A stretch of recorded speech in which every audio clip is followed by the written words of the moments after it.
बिना राहु के उनका कोई अस्तित्व है ही नहीं। अब ये राहु आपसे चाहता क्या? रातों रात अमीर बना देगा, सीमेंट बनकर आपका घर बनाएगा और यही राहु चौथे में आकर आपको आपके घर से फौरन ले जाएगा, आपकी सैलरी बढ़ा देगा, फैमिली मेंबर की सडन डेथ होना। तो आपने किसी भी धार्मिक जगह के ऊपर जाकर अगर किसी भी इंसान के पास सिद्धियां हैं या फिर उसने भगवान को कभी महसूस किया तो ये बिना राहु के पॉसिबल है नहीं। हर संत, हर गुरु की, हर कथावाचक की जो कहानी है वो यही राहु से ही स्टार्ट होती है।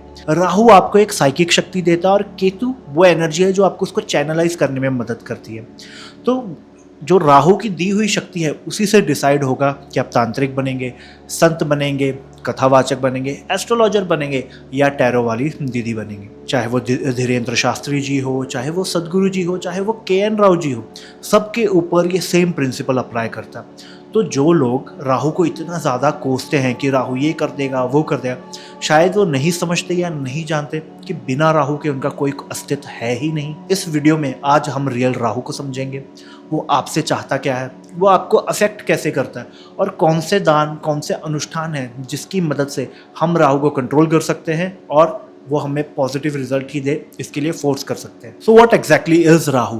शनिवद राहु कुजवद केतु, ये डायलॉग आपने कभी ना कभी अपनी ज़िंदगी में सुना होगा। तो इसका मतलब क्या है कि जो राहु है उसका बिहेवियर बहुत सिमिलर है शनि के जैसे। अब संस्कृत में शनि को गोल्ड कहा जाता है, शनि का मतलब ही गोल्ड होता है, तो मतलब राहु भी फिर आपको पॉजिटिव इम्पैक्ट दे सकते हैं, सिर्फ और सिर्फ नेगेटिव नहीं होता। अब बट यही वो शनि जी भी है जो पनिशमेंट्स भी देते हैं और राहु भी यही रोल अदा करता है। तो वो आपको फ़ायदा भी कराएगा, आपकी विशेस भी फुलफिल करेगा, साथ में आपको पनिशमेंट्स भी देगा। अब राहु में और शनि में उतना ही फ़र्क आ जाता है जितना ब्रोकली में और गोभी की सब्ज़ी में, सेम। तो राहु थोड़ा सा मॉडर्न है, थोड़ा अप टू डेट है, इसके लिए राहु पहले आपको लालच देगा, फिर उस लालच के बाद आपको वो पनिशमेंट देगा। इसके लिए इसको भ्रम पैदा करने वाला ग्रह भी कहा जाता है। बुरा राहु आपको कुंडली में सबसे ज़्यादा तंग पता किस वे में करता है? वो आपको एक हरेसर दे देगा या टॉर्मेंटर दे देगा, मतलब कोई ऐसा व्यक्ति या कोई ऐसी वस्तु होगी जिसकी वजह से आप बहुत ज़्यादा तंग होंगे, ठीक है। दूसरा राहु का प्रॉब्लमेटिक सिचुएशन क्या पैदा करता है कि राहु आपको ग्रुप से निकाल देता है। तो वो आपकी कम्युनिटी हो सकती है, वो आपका सर्कल हो सकता है, जैसे कि आपका जिम का ग्रुप हो सकता है, आपके रिलेटिव्स में से, तो वहाँ से वो आपको निकाल देता है। या तो आपकी शिफ्टिंग हो जाएगी या फिर कोई लड़ाई हो जाएगी जिसकी वजह से आपको वो ग्रुप छोड़ना ही पड़ेगा। तो ऐसी सिचुएशंस राहु पैदा करता है। अब शनि वो लाइट है जिसको हम अपनी आंखों से देख सकते हैं, तो राहु वो लाइट है जिसको हम नॉर्मली नहीं देख पाते, मतलब UV लाइट। तो ये जितनी भी एक्सरे है, MRI मशीन्स है, ये बिना राहु महाराज के पॉसिबल ही नहीं होती और हम इन्हें यूज़ भी नहीं कर सकते।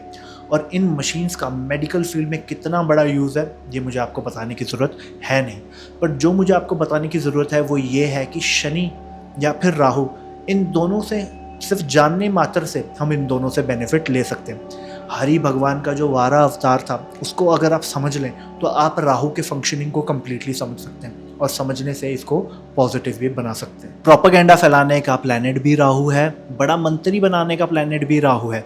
राहु ही आपको फूड पॉइजनिंग कराएगा और फिर राहु ही सैनिटाइजर बन के वो जर्म्स को मारेगा ताकि आपको फूड पॉइजनिंग ना हो।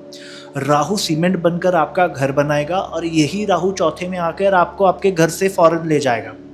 यही राहु आपको ट्रैफिक से भी बचाएगा फ्लाईओवर के रूप में, यही राहु चश्मा बनकर आपको धूप से भी बचाएगा और यही राहु आपको टेक्नोलॉजी बनकर एंटरटेनमेंट भी करेगा। और सबसे कमाल की बात क्या है, ब्लैक मनी के रूप में आकर ये आपको गवर्नमेंट की रेड भी करवा देगा आपके घर के ऊपर। आपने ओशो का तो वो डायलॉग सुना ही होगा कि झोपड़े में भी रोना है, महल में भी रोना है, तो क्यों ना महल में ही रो लिया जाए। ये कंप्लीटली राहु टॉकिंग है, यही राहु का थिंकिंग पैटर्न है। इसको समझ लीजिए, आप राहु को समझ जाते हैं। सबसे ज़्यादा जो समझने वाली बात है कि राहु एक फिजिकल प्लैनेट है नहीं, तो मतलब मैं टेलीस्कोप उठाकर बाहर मैं देख नहीं पाऊंगा, ठीक है, ये कोई फिजिकल प्लैनेट नहीं है। इसी तरीके से जो भी राहु की दी हुई चीज़ें होंगी वो एक ना एक दिन एंड में ख़त्म हो ही जाएंगी। तो अगर आपकी राहु की दशा चली, राहु का कोई भी पीरियड आया, तो जो चीज़ें आपको वो राहु की दशा में मिली वो जाते जाते उन दशाओं में ख़त्म भी कर जाएगा। जैसे पुष्पक विमान बनने की टेक्नोलॉजी चले गई, पिरामिड कैसे बनाई है टेक्नोलॉजी नहीं हमें पता, और ये आगे वाली जो टेक्नोलॉजी है AI की, कंप्यूटर, या तो ये कम्प्लीटली चेंज हो जाएगी या फिर ये भी कम्प्लीटली गायब हो जाएगी। राहु की दी हुई चीज़ कभी नहीं बचती। अब ये राहु आपको कैसे अफेक्ट करता है? राहु आपको हाई डिज़ायर दे देता है, बहुत ज़्यादा चाहते दे देता है राहु आपको यहाँ पर बहुत ज़्यादा ऑब्सेशन दे देगा, और राहु यहाँ से थोड़ी सी अनवांटेड फीलिंग भी ले आता है। जैसे कि सपोज़ करिए किसी के भी लगन में अगर राहु बैठा हो, तो ये इंसान को थोड़ी या कभी ना कभी अनवांटेड फीलिंग आई होगी। जैसे ये थोड़े अनवांटेड चाइल्ड हो जाते हैं, मतलब इनके पिताजी या माताजी वहाँ पर लड़का चाहते थे तो लड़की पैदा हो गई, या फिर वो उस टाइम पे बच्चा पैदा करना नहीं चाहते थे, अपने करियर पे फोकस करना चाहते थे। तो ऐसे लोगों के लगन में बहुत बार राहु थे, तो थोड़ी सी अनवांटेड फीलिंग अपने घर में इनको महसूस करनी पड़ ही जाती है। राहु लगन में आने से ना इंसान के माथे पे कट भी आ जाए। ये राहु और केतु दोनों के लिए ही सेम है।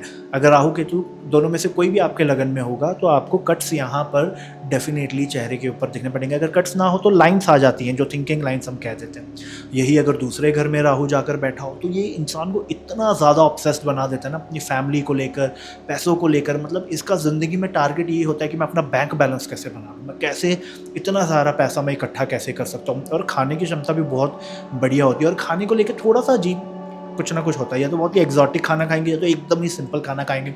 मतलब एक नॉर्मल बैलेंस जो आम दुनिया खाती है वैसा इनका रूटीन होगा नहीं। बार बार घर अगर अच्छा ना होना तो ऐसा व्यक्ति खर्चा भी नहीं करता, सब कुछ जोड़ जोड़ के रखे ही जाता है, बहुत ज़्यादा संपत्ति बना जाता है। बट ये एंड में यही तीसरे घर का राहु हो तो अब ये बोलने की मशीन बन जाते हैं, मतलब, और साथ में ये मिसअंडरस्टैंडिंग्स की भी मशीन होते हैं। मतलब ये इतना ज़्यादा बोलेंगे, इतना ज़्यादा कम्युनिकेट करेंगे, इतना ज़्यादा अपनी फीलिंग्स को या तो लिख के ये बताएंगे, या पोएम्स के रूप में बताएंगे, या किसी वे में ये एक्सप्रेस ज़रूर करेंगे।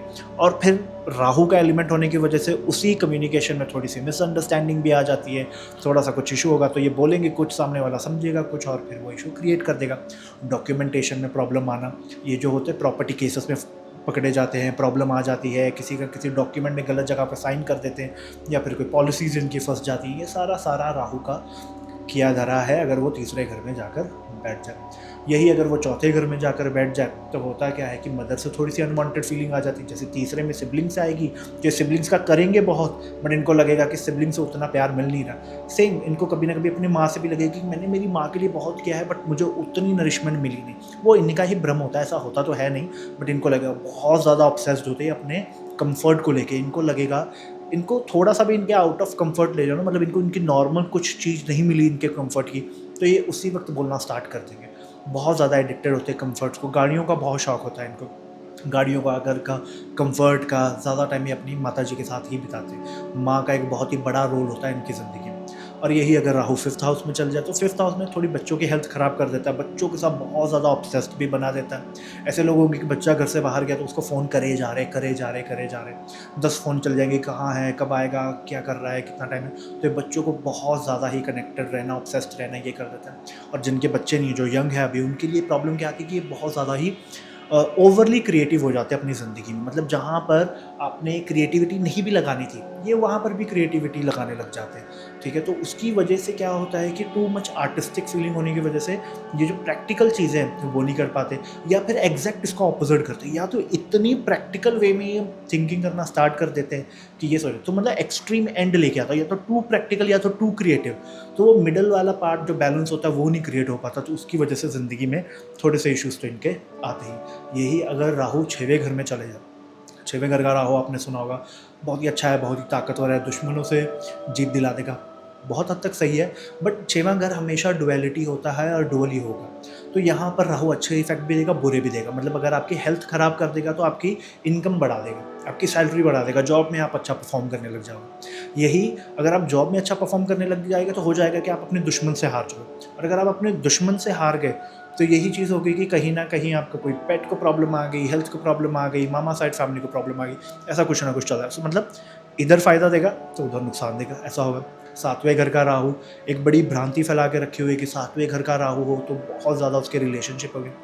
देखिए, बड़ी बेसिक सी बात है कि ये आपका सोशल सर्कल बहुत बड़ा कर देगा। डिपेंड करता है कि उसकी कंडीशन कैसी है। बहुत अच्छा होगा तो बहुत बड़ा कर देगा।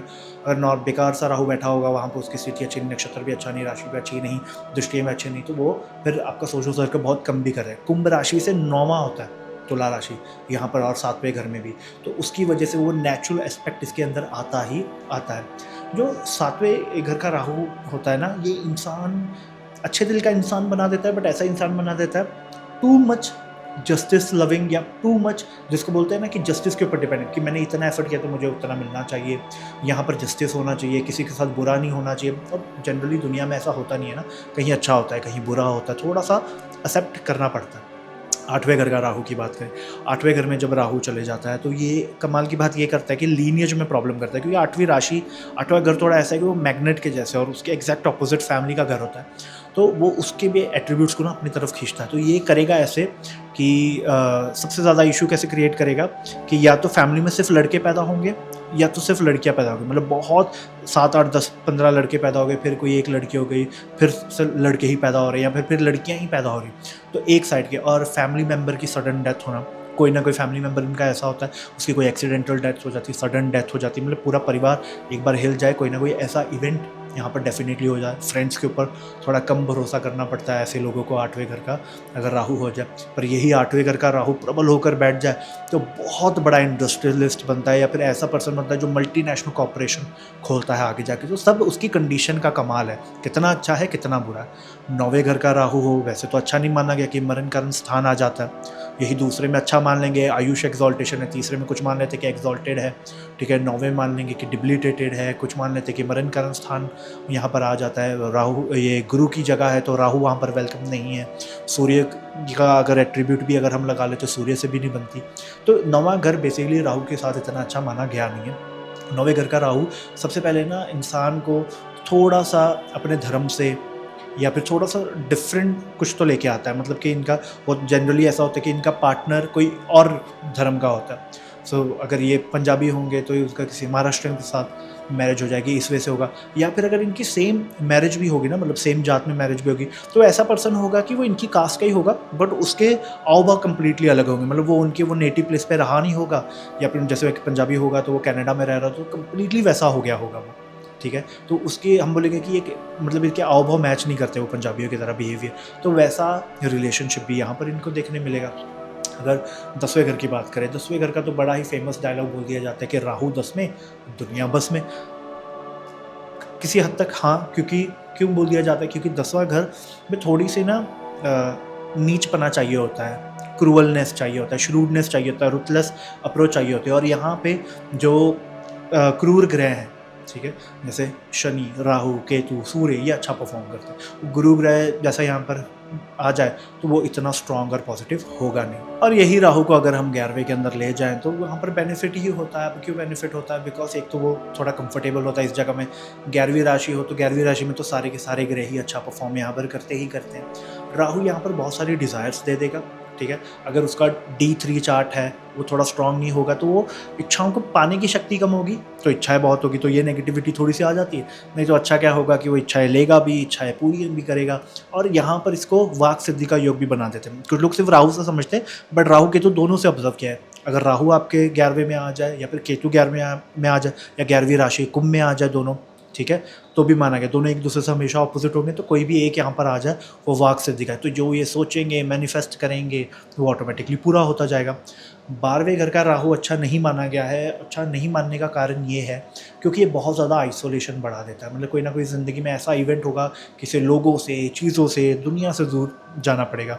तो या तो ये हॉस्पिटलाइज भी करा सकता है, ये जेल में भी पहुंचा सकता है, ये घर भी छुड़वा सकता है, ये फॉरेन लैंड भी लेके जा सकता है, जहाँ पर इसका जो सर्कल है ये है वो निकल जाए। अब ये डिपेंड करेगा कि उसकी स्थिति कैसी है और आज के हम प्रेजेंट डे में उसको कैसे अच्छा मानते हैं। जैसे कि 12वें घर का राहु अक्सर लोगों को दूर ले जाता है, अपने घर से दूर ले जाता है। आज के टाइम पे उसको हम फॉरेन लैंड समझ लेते हैं तो वो बहुत ही अच्छा हो जाता है। यही आज से 100-200 साल पहले होता तो उसको देश निकाला मान के बहुत ही बुरा मान लिया जाता। तो ये परिस्थिति के हिसाब से भी देखना पड़ता है कि कौन सा अच्छा है कौन सा बुरा है। किसी के लिए मान लीजिए किसी को वो वर्कोहॉलिक बना रहा है और वो पर्सन को काम करना पसंद नहीं, तो उसके लिए तो प्रॉब्लम है। और दूसरा जो चाहता है कि हाँ भी जितना काम आए उतना अच्छा, उसके लिए बहुत अच्छा है। तो it completely depends upon situation, ये भी हमें समझना चाहिए। अब ये राहु आपसे चाहता क्या है? देखिए राहु का बड़ा सिंपल सा फंडा है। राहु चाहता है कि आप छोटी छोटी चुस्त चालाकियाँ करें, मतलब क्लेवरनेस दिखाएं पर किसी का नुकसान ना हो उसमें। मतलब कैसे, सपोज करिए आप किसी बैंक गए, बैंक में गए, वहाँ पर 20 लोगों की लाइन लगी थी और आपने भी उसी काउंटर पे जाना था, तो आपने थोड़ा सा ट्राई किया, तीसरे चौथे पे आप जाकर बात करके लग गए। अब यहाँ पर किसी का नुकसान भी नहीं हुआ और आपका काम भी जल्दी हो गया। और यही अगर आपके अंदर बृहस्पति का एलिमेंट ज़्यादा होता तो आप 21वें लाइन में लगते और फिर आपका काम होता। तो राहु बोलते कि ये छोटी छोटी चुस्त चालाकियाँ आप करें राहु इससे पॉजिटिव रहता है, अच्छा रहता है और ज़िंदगी में आगे भी बढ़ता है ऐसा इंसान। दूसरा राहु का है ना, राहु का कोई भी फाउंडेशन नहीं होता, ठीक है। तो राहु आपको बोलता है जस्ट गो फॉर इट, ठीक है, कि आप एक बड़ी लीप लो, बड़ी छलांग मारो। आप ये नहीं बोल सकते कि मुझे ये नहीं मिला, मुझे वो नहीं मिला, मेरे बाप दादा अमीर नहीं थे, हमारा फाउंडेशन नहीं था, कुछ बना नहीं, या मेरी एजुकेशन नहीं उतनी अच्छी। राहु यहाँ पर बोल रहा है कि आप risk low, I support you. तो आपको बड़ा रिस्क लेना है और राहु महाराज उस कंडीशन में पक्का सपोर्ट कर देते हैं, ठीक है। प्रॉब्लम कहाँ पर आ जाती है, लोग एक बड़ा रिस्क लेते, फिर दूसरा बड़ा रिस्क लेते, तीसरा लेते, ठीक है, और बाद में फिर वही चीज़ें होती हैं, वो थोड़ा नेगेटिव करने लग जाते हैं, फिर राहु खराब हो जाता है। तो धोखा नहीं देना किसी को, राहु अच्छा रहता है और बड़ी बड़ी जंप्स एक्शन लेते रहो, राहु हमेशा आपको सपोर्ट करेगा। राहु वैसे तो राजघराने से आता है, ठीक है, तो राहु जितने भी राक्षस थे उनको लीड भी करता है, तो आप एक लीडरशिप क्वालिटीज़ तो होंगी। सेकंड इस राहु का ये भी होता है ना कि राहु ने स्वर्ग पे बहुत बार जीते भी, बहुत बार हारे भी, बहुत बार, पर ये ट्राई हमेशा करते रहते हैं देवताओं के साथ लड़ने का, झगड़ने का। तो यहाँ पर राहु का ये भी एक रिक्वायरमेंट हो जाता है कि वो keep on trying, never give up, कुछ ना कुछ करते रहो। मतलब आप 10 बार ट्राई करो, 20 बार ट्राई करो, आपको हारना नहीं है। उन कंडीशंस में भी ना किसी दिन अचानक वो राहु आपका सपोर्ट कर जाएगा, और जो आपने सुना है कि राहु रातों रात अमीर बना देगा, तो वो वाली बात फिर सच हो जाती है। तो इट डिपेंड्स, बट आपको बहुत बार ट्राई करना है, रुकना नहीं है, जो मर्जी हो जाए, राहु आपका काम एक बार में पक्का निकाल देगा। 3 रेमेडीज़ यहाँ पर मैं आपको बताऊंगा जो आपको राहु के लिए करनी है। सबसे पहले आपको करना क्या है, राहु सबसे ज़्यादा प्रॉब्लमेटिक साबित होता है गुरु ग्रह के लिए, बृहस्पति के लिए। तो आपने किसी भी धार्मिक जगह के ऊपर जाकर साफ़ सफाई करनी है, या फिर साफ़ सफाई का आप सामान दे आइए, मतलब टॉयलेट क्लीनर दे आइए, झाड़ू दे आइए, ये सभी वस्तुएं राहु की होती है। इससे आपका गुरु ग्रह भी अच्छा होगा, और अगर गुरु चंडाल योग बन रहा है तो उससे भी आपको बहुत ज़्यादा राहत मिल जाएगी। सेकेंड लेवल पे आप राहु के लिए दान ये दे सकते हो कि आप किसी भी कैंसर हॉस्पिटल में आप डोनेशन देकर आएँ। राहु कैंसर का कारक भी बन जाता है, स्पेशली जब वो बुध को बहुत ज़्यादा ख़राब कर देता है ना, तो वो फिर कैंसर यहाँ पर बना सकता है लोगों को। पीपल आर मोर प्रोन, जिनका भी बुध और राहु एक साथ बैठे होते हैं, उनको कैंसर होने के चांसेस भी होते हैं। वो डिपेंड करेगा कि क्या स्थिति बन रही है, उनकी कुंडली में लग्नेश कैसा है, बट चांसेस होते हैं। तो ऐसे लोग कैंसर हॉस्पिटल्स में डोनेशन करें, राहु वहाँ पर आपका पॉजिटिव होना स्टार्ट हो जाएगा। तीसरे लेवल पे आप क्या कर सकते हैं, जो स्वीपर्स होते हैं वो प्योरली राहु को रिप्रेजेंट करते हैं।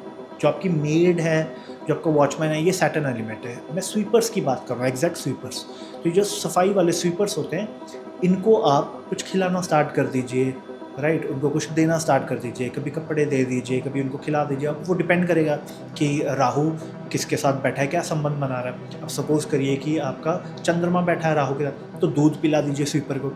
यहीं पर अगर गुरु चंद्रमा दोनों बैठे हुए हैं तो आप ये ऐसे कर सकते हो कि हल्दी वाला दूध पिला दो।